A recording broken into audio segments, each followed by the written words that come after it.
Қымбат маған ана тілім, бал тілім, қымбат маған дана тілім, ар тілім. Ақ сүтімен бірге сіңген бойыма, ана тілім ардақ тұтар алтыным. Ана тілім жырлап өткен талайлар, жырлап өткен Ыбырай мен Абайлар. Қасиетті менің ана тілімде, өшпес мәңгі алаулаған арай бар.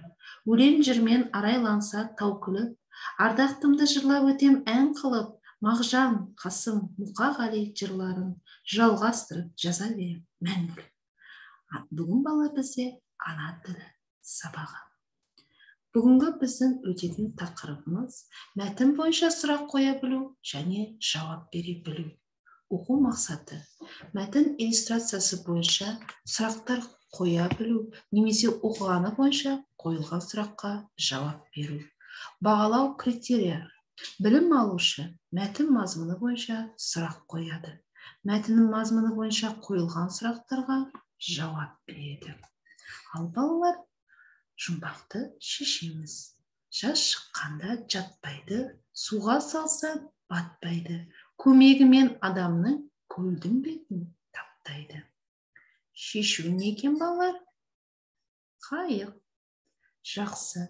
Ендеше бүгін балалар біз сендермен қайық туралы мәтінмен танысамыз. Ал балалар, мұқият тыңдаймыз. Жарас қағаздан қайық жасады.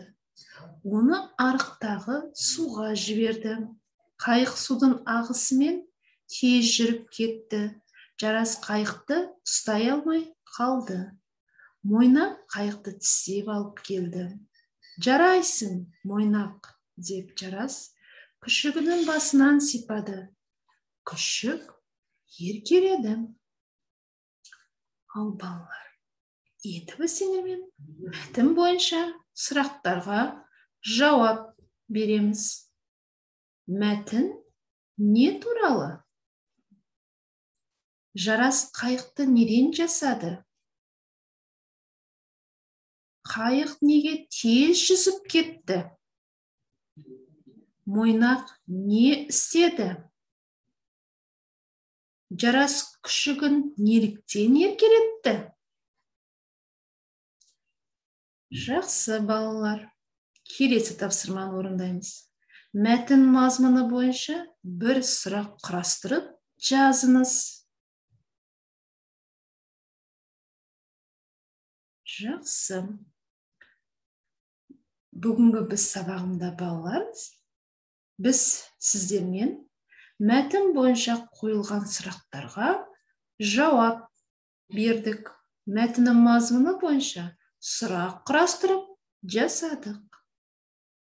Жақсы балалар, сау болыңыздар.